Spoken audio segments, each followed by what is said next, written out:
Bismillahirrahmanirrahim. Assalamualaikum warahmatullahi wabarakatuh. Alhamdulillah wassalatu wassalamu ala rasulillah. La haula wa la quwwata illa billah. Asyhadu an la ilaha illallah wahdahu la syarikalah. La nabiyya wa la rasulahu ba'dah. Alhamdulillah, puji syukur hanya milik Allah subhanahu wa ta'ala. Salawat dan salam semoga tercurah limpahkan kepada Nabi kita Muhammad sallallahu alaihi wasallam, para keluarganya, para sahabat, para tabi'in, para tabi'ut tabi'in, dan semua orang-orang yang selalu istiqomah memegang sunnah-sunnah Rasulullah sallallahu alaihi wasallam. Kaum muslimin wal muslimat yang dimuliakan Allah subhanahu wa ta'ala, di kesempatan yang penuh berkah ini, di kesempatan yang berbahagia ini, di kesempatan bulan yang mulia ini, marilah kita mentadaburi beberapa ayat dari surat Toha, ayat yang ke-124 sampai 126. Allah subhanahu wa ta'ala menyebutkan, "Waman a'rada an dzikri fa inna lahu ma'isatan donka wa nahsyuruhu yaumal qiyamati a'ma." Allah menyebutkan, barang siapa yang berpaling dari peringatanku, fa innalahu ma'isyatan donka, maka baginya kehidupan yang sempit, wa nahsyuruhu yaumal qiyamati a'ma, dan dia akan dibangkitkan dalam keadaan buta. Di ayat yang ke-124 ini, Allah subhanahu wa ta'ala menyebutkan bahwasannya ada orang-orang yang berpaling dari peringatan Allah. Untuk memudahkan kita mentadaburi, memahami ayat ini, kita bagi beberapa poin. Yang pertama, kita harus mengetahui apa yang dimaksud dengan waman a'rada an dzikri. Barang siapa yang berpaling dari peringatanku, yaitu peringatan Allah subhanahu wa ta'ala. Al-Imam Ibnu Katsir di dalam kitabnya Tafsir Al-Quranul Azim, beliau menyebutkan yang dimaksud dengan waman a'rada an dzikri, yang dimaksud dengan berpaling dari peringatanku, yaitu adalah khalifu amri, siapa saja yang menyelisihi perintah Allah, wa ma anzaltahu ala rasuli, dan apa saja yang diturunkan kepada Rasulnya Nabi kita Muhammad sallallahu alaihi wasallam. Jadi siapa saja yang menyelisihi aturan Allah, siapa saja yang menyelisihi aturan Rasulullah, tidak mengikuti perintah Allah dan Rasulnya, maka mereka termasuk orang-orang yang berpaling dari peringatan Allah subhanahu wa ta'ala. Wa a'radu anhu, dan mereka berpaling. Wa tanasahu, dan mereka melupakan Allah dan Rasulnya, melupakan Al-Quran, melupakan sunnah-sunnah Nabi kita Muhammad sallallahu alaihi wasallam. Wa akhada min ghairihi hudahu, dan mereka mencari petunjuk selain dari petunjuk yang telah ditentukan oleh Allah subhanahu wa ta'ala dan dicontohkan oleh Nabi kita Muhammad sallallahu alaihi wasallam di dalam sunnahnya, di dalam hadisnya. Jadi pada intinya yang dimaksud dengan orang yang berpaling dari peringatanku, peringatan Allah, yaitu siapa saja yang tidak mau berhukum, tidak mau mengikuti aturan perintah Allah subhanahu wa ta'ala dan Nabi kita Muhammad sallallahu alaihi wasallam. Kemudian apa yang akan didapatkan bagi orang yang berpaling dari aturan Allah, dari peringatan Allah? Allah menyebutkan fa innalahu ma'isyatan donka, maka baginya itu adalah kehidupan yang sempit.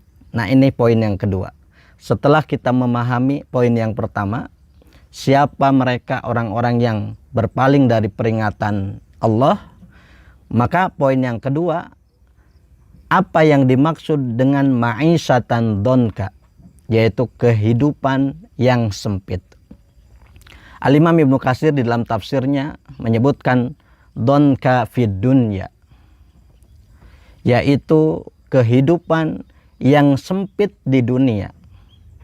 Fala tumaninata lahu, tidak ada ketenangan di dalam kehidupannya. Wala insyiraha li sadrihi, dan tidak ada kelapangan di dalam dadanya. Jadi orang yang hidupnya sempit yaitu orang-orang yang mana mereka itu tidak mendapatkan ketenangan di dalam hatinya, wasadruhu dayyikun, dan dadanya, hatinya itu terasa sempit, ya. Hatinya, dadanya itu terasa sempit. Kenapa? Lidolalihi, karena kesesatannya. Kemudian yang kedua, yang dimaksud dengan ma'isyatan donka, ya, yang disebutkan oleh Al-Imam Ibnu Katsir di dalam tafsirnya, kullama a'taituhu abadan min ibadi qalla au kathura fala yattaqini wala khaira lahu. Yang dimaksud dengan ma'isyatan donka, kehidupan yang sempit, ya, yang kedua adalah siapa saja yang diberikan oleh Allah Subhanahu wa ta'ala karunia, ya. Allah memberikan kepada seorang hamba karunia, baik itu sedikit ataupun banyak, baik itu karunia berupa harta, ya, pangkat, jabatan, ilmu, dan yang lainnya, itu semuanya karunia Allah. Tetapi karunia yang diberikan oleh Allah itu tidak menjadikan dia bertakwa kepada Allah Subhanahu wa ta'ala, dan tidak ada kebaikan baginya. Jadi yang dimaksud dengan ma'isyatan donka kedua ini, orang yang diberikan nikmat oleh Allah, harta, ilmu, kedudukan, jabatan, kemudian semuanya itu bukan menjadikan dia taat kepada Allah, maka dialah yang disebut dengan ma'isyatan donka, atau orang yang mendapatkan kehidupan yang sempit. Kemudian yang ketiga, yang disebutkan oleh Al-Imam Ibnu Katsir rahimahullahu ta'ala di dalam tafsirnya, yang dimaksud dengan ma'isyatan donka atau kehidupan yang sempit adalah al-amalusu, yaitu al-amalusu, yaitu pekerjaan yang jelek, pekerjaan yang tidak baik, warizqul khabith, dan rezeki yang kotor. Jadi ketika ada seseorang yang bekerja dan pekerjaannya itu tidak disyariatkan oleh Allah dan Rasulnya, bekerja dalam kemaksiatan, pekerjaannya itu penuh dengan kemaksiatan kepada Allah, maka dialah orang yang mendapatkan ma'isyatan donka atau kehidupan yang sempit. Kemudian dari hasil pekerjaannya itu dia mendapatkan arizqul khabith, dia mendapatkan rezeki yang kotor, rezeki yang tidak halal, tidak halalan thayyiban, maka dia, ya, termasuk orang-orang yang disebut dengan ma'isyatan donka atau kehidupannya sempit. Karena tidak mungkin harta yang haram itu bisa menenangkan hati. Tidak mungkin harta yang haram itu bisa menumbuhkan keberkahan dan menumbuhkan ketaatan kepada Allah. Hanya harta yang halalan thayyiban yang bisa menumbuhkan ketaatan kepada Allah dan bisa menumbuhkan keberkahan di dalam hidupnya. Kemudian yang keempat, yang dimaksud dengan kehidupan yang sempit.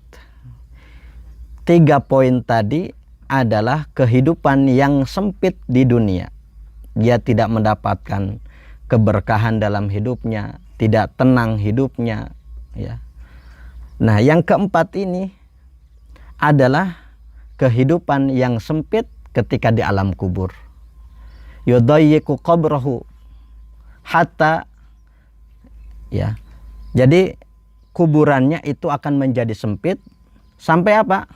takhtalifa adla'ahu, sampai-sampai saking sempitnya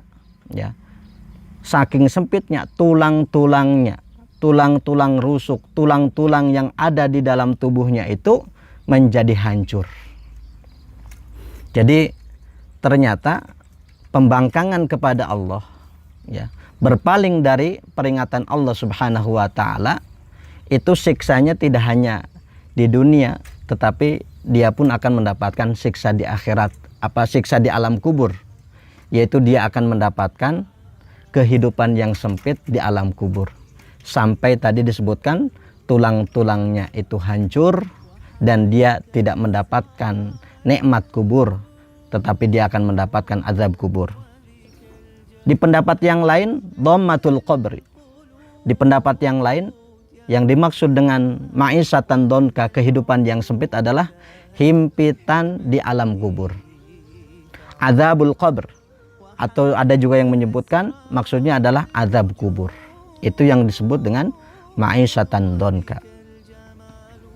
Kaum muslimin wal muslimat, pemirsa yang dimuliakan Allah Subhanahu wa taala, ternyata tidak hanya berhenti di sini.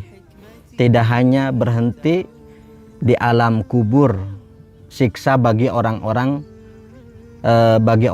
yang berpaling dari peringatan Allah. Ternyata di akhirat pun mereka akan mendapatkan kesulitan. Wa nahsuruhu yaumal qiyamati a'ma. Mereka akan dibangkitkan oleh Allah Subhanahu wa taala dalam keadaan buta. Dalam ayat yang lain, wa nahsuruhu yaumal qiyamati wujuhahum. Dan mereka akan dibangkitkan oleh Allah Subhanahu wa taala dan akan diseret oleh Allah Subhanahu wa taala. Wajah mereka akan diseret oleh Allah, dalam keadaan apa? Dalam keadaan umyan. Dalam keadaan mereka itu buta. Wa bukman, dan dalam keadaan mereka itu tidak bisa berbicara. Wa summan, dan dalam keadaan mereka itu tuli, tidak bisa mendengar. Ma'wahum jahannam, dan tempat kembali mereka adalah neraka jahanam. Kita berlindung kepada Allah Subhanahu wa taala, jangan sampai kita itu termasuk orang-orang yang berpaling dari peringatan Allah. Mari kita kembali kepada Al-Quran, kepada sunnah Rasulullah Sallallahu Alaihi Wasallam.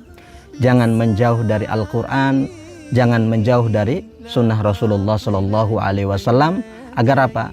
Agar kita mendapatkan kehidupan yang bahagia, baik di dunia, di alam kubur, dan di akhirat nanti. Mudah-mudahan Allah Subhanahu wa taala mengampuni dosa-dosa kita dan memasukkan kita ke dalam surganya. Amin ya rabbal alamin. Demikian, mohon maaf apabila ada kesalahan. Assalamualaikum warahmatullahi wabarakatuh.